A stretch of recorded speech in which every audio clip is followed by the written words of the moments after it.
Alhamdulillah wa syukurillah wassalatu wassalamu ala rasulillah sayyidina maulana Muhammad bin Abdullah wa ala alihi wa sahbihi wa wala ba'd. Saya hormati Pak Bupati Pak Zulkifli Hasan yang juga Ketua Umum Partai Amanat Nasional. Karena 3 tahun yang lalu saya sudah umumkan bahwa warga NU tidak haram nyoblos PAN. Maka Gus-Gus juga tidak haram mengundang Ketua Umum PAN. Yang saya hormati Menteri Koordinator Pengentasan Kemiskinan, Kepala Badan. Jadi Pak Kata sudah jelas gitu ya. Kepala Badan Pengentasan Kemiskinan Pak Abdul Sadiko, saya hormati tuan rumah Kiai Abdul Jalal, para kiai yang hadir, para guru semuanya yang hadir. Saya tidak akan sebut satu persatu karena saya penting. Seolah-olah yang disebut lebih penting daripada yang tidak. Ini memang masalah sensitif. Karena kalau orang-orang Jawa pada umumnya itu punya unen-unen yang ungkapan asu gede menang kerai. Di kalangan Gus itu ada unen-unen Gus gede menang kerai.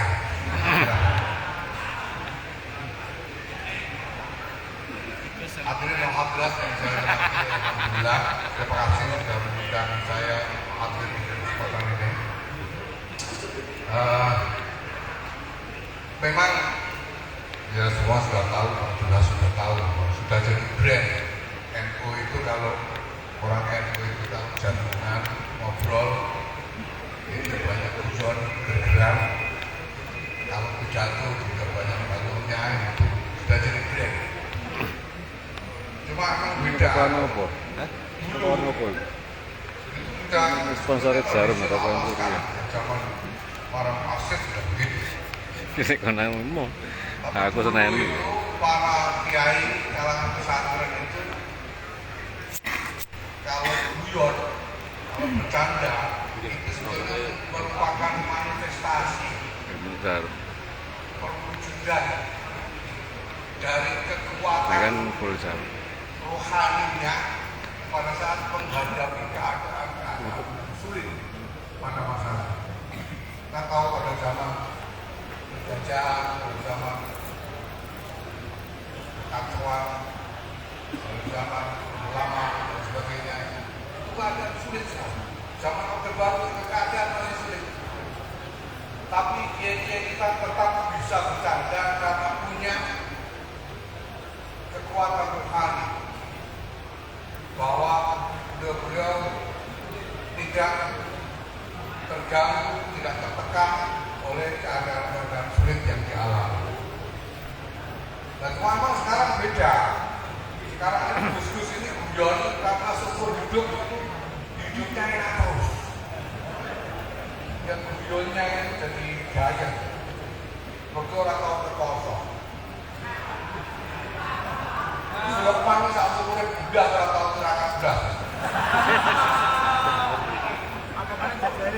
Apalagi Azhar. Budak. Uripe enak terus. Mulanya guyonnya itu gaya. Berapa waktu yang lalu, 2-3 hari yang lalu, saya diwawancarai oleh Pak Profesor. Tahu sudah broadcast itu belum. Dengan menanyakan banyak hal tentang NU, saya katakan yang orang banyak lupa sekarang ini, lepas dari perhatian, adalah bahwa Indonesia ini berubah.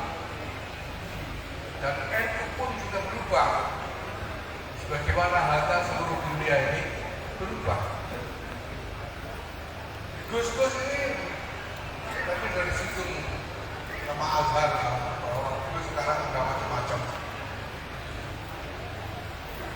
Dulu itu yang namanya kiai, itu memang sesuatu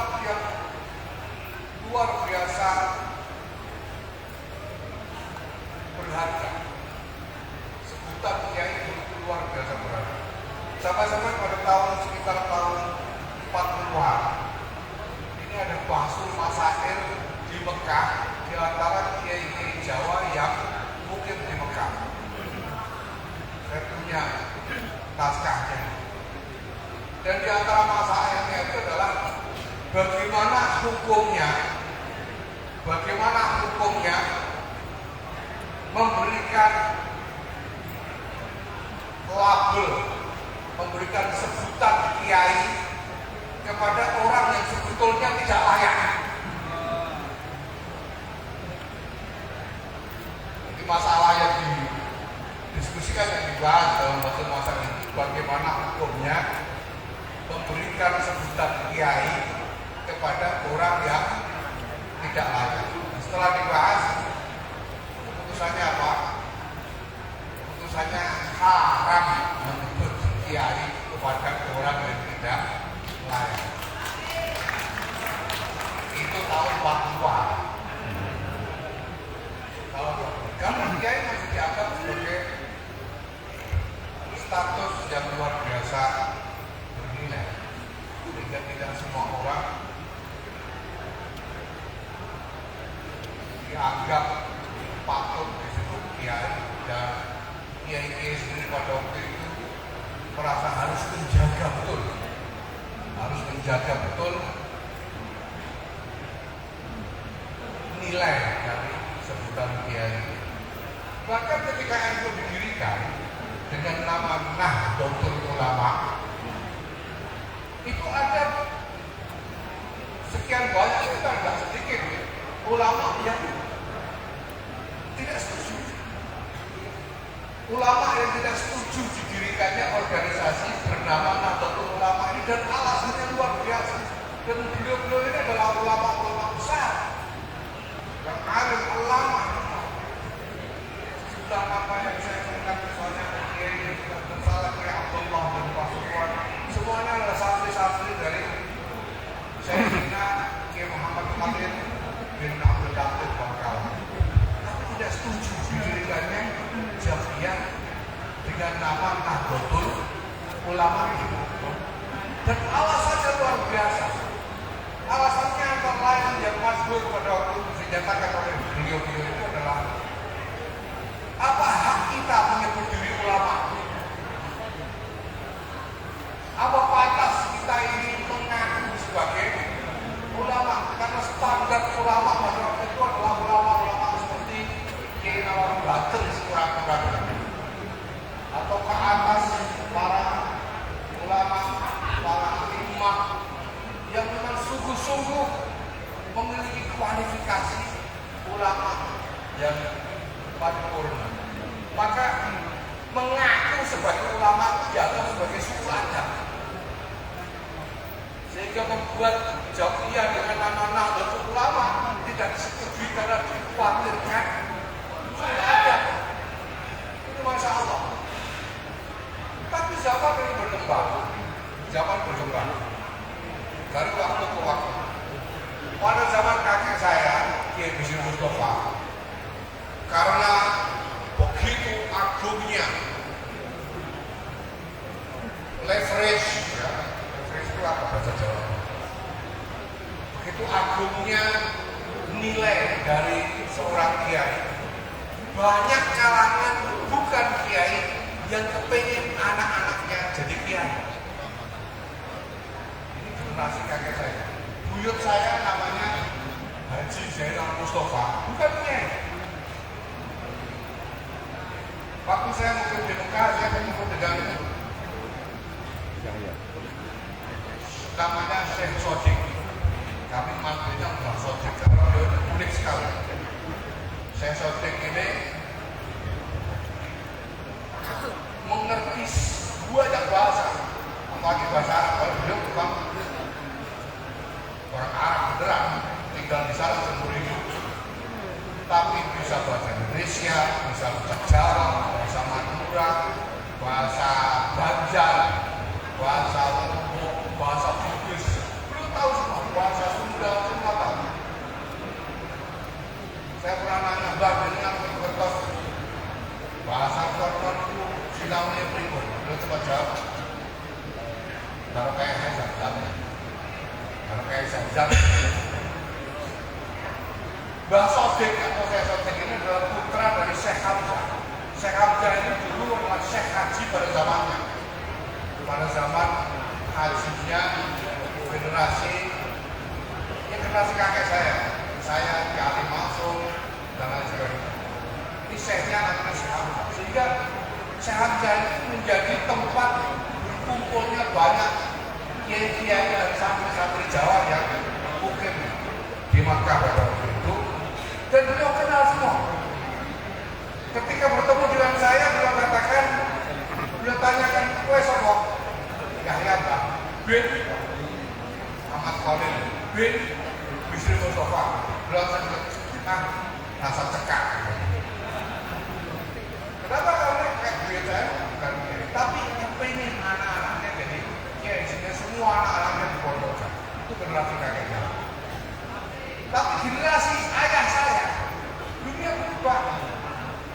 Zaman ayah saya itu sudah mulai muncul kiai-kiai yang tidak terlalu pengen anaknya jadi kiai.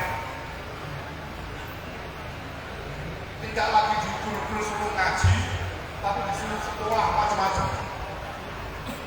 Kiai Asad Umar itu tidak begitu pengen anaknya jadi kiai. Nah, keluarnya Azhar begini. Kakak-kakaknya itu masuk camp yang paling sekolahnya sospol, kakaknya adiknya sekolah kedokteran dan seterusnya.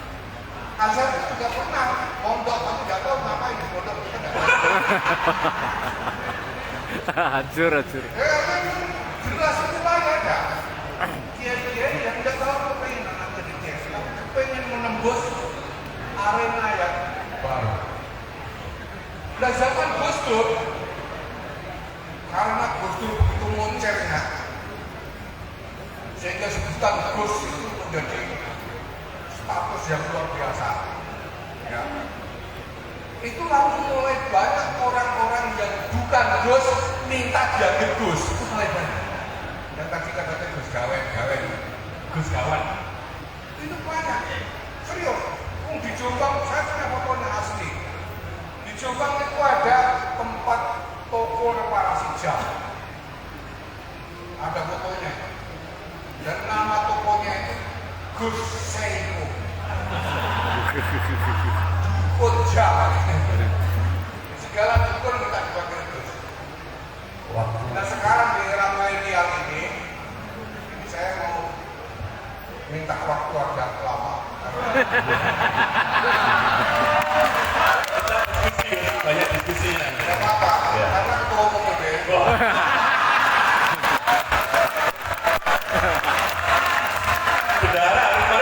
Harus bendara ya. Era milenial ini lebih luar biasa lagi. Era milenial ini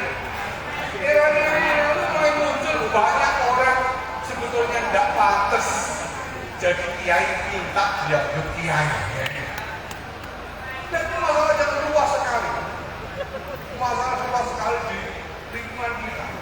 Saya bolak-balik sudah bicara soal ini ketika bicara tentang transformasi pesantren. Jadi kalau kita lihat NU dengan ukuran yang begitu besar, maka kita menghadapi masalah-masalah yang luar biasa.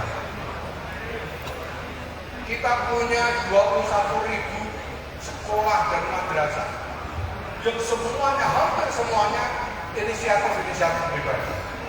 Tidak ada sistem yang menampung semua itu. Kita punya 32 pesantren yang mengaku berafiliasi kepada NU, tapi semuanya adalah inisiatif pribadi. Sampai-sampai yang kita bertanya ini pesantren mengaku NU beneran apa enggak, cirinya apa kita sudah tidak tahu. Dan lain sebagainya. Karena itu menurut saya sekarang yang paling penting adalah bagaimana kita mengkonsolidasikan kembali standar-standar yang menjadi ukuran di lingkungan Nahdlatul Ulama. Karena di NU ini ada sejumlah tonggak yang menjadi standar. Karena kemudian menciptakan referensi, menciptakan bobot kemasyarakatan yang signifikan. Kalau kita bicara pengurus NU, Ya, orang kalau udah jadi pengurus NU itu lalu bobotnya luar biasa.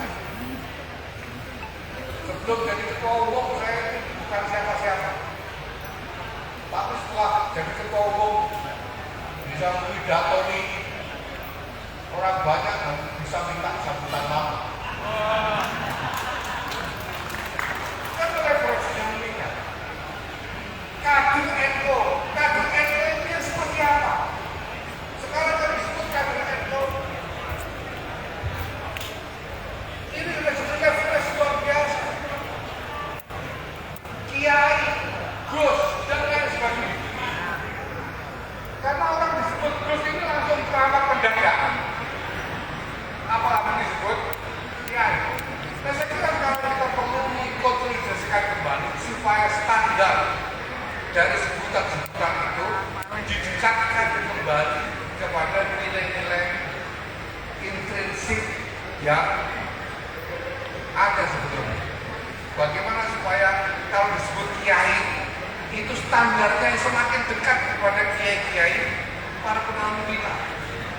Kalau disebut Gus bukan cuma gandulan dan cuma kerabat gandul, tapi betul-betul mendekati kualitas atau standar Gus dari para pendahulu kita dan lain sebagainya. Masalah begitu banyak, maka ini semua harus kita konsolidasikan dengan strategi yang baik. Ya. Jadi antara strategi yang baik ini adalah dengan mau tidak mau mentransformasikan, membuat transformasi di dalam lingkungan yang betul kurang. Transformasi berarti berubah, karena keadaan memang berubah. Kita harus berubah.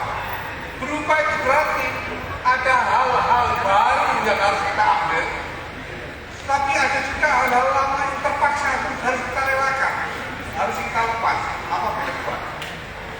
Nah, ini tawar-menawar antara mengambil dan melepas. Ini adalah dinamika yang luar biasa berat. Sehingga apapun juga tantangan yang kita hadapi ke depan, ini luar biasa berat. Nah, dalam kesempatan ini saya hanya ingin menyampaikan kepada para Gus ini bahwa tantangan kita ke depan ini kalau kita gagal mengatasinya, maka sudah nantinya orang akan tidak bisa lagi membedakan mana NU dan mana bukan. Pasti orang juga semakin tidak bisa membedakan mana Gus, mana bukan. Mana kiai, mana bukan. Mana pesantren, mana boarding school, ini semakin sulit untuk bisa dibedakan oleh masyarakat. Sehingga kedudukannya di dalam masyarakat pun akan semakin terdisolusi, semakin lebur ke dalam realitas demografis yang kemudian semakin tidak memiliki nilai yang khusus. Maka transformasi menurut keyakinan saya adalah sesuatu yang tidak boleh kita tolak, sesuatu yang mau tidak mau harus kita jalankan, dan itulah pilihan yang selama ini saya buat. Saya berharap pasti akan banyak sekali isu karena masalah begitu banyak. Panglima Ayu Mondok ini aja baru baca berita aja udah pusing. Karena beritanya pondok begini, pondok begitu, itu makin bikin pusing. Padahal sekali lagi kita juga semakin tidak tahu pondok beneran sama pondok yang tidak beneran ini apa ukurannya, semakin tidak tahu kita. Ayo pondok itu pondoknya kemana ini juga nggak ada dari panglimanya yang tidak ada. Ini masalah besar. Maka nggak ada jalan lain. Kita harus bertransformasi dan melakukan konsolidasi secara umum di lingkungan Nahdlatul Ulama. Sallu ala Nabi Muhammad. Allahumma shalli ala Sayyidina Muhammad. Allahumma shalli ala Sayyidina Muhammad. Ini kita nggak saya kesusunnya umum lain. Padahal kalau ketemu dengan Gus-Gus begini sebetulnya ya lama.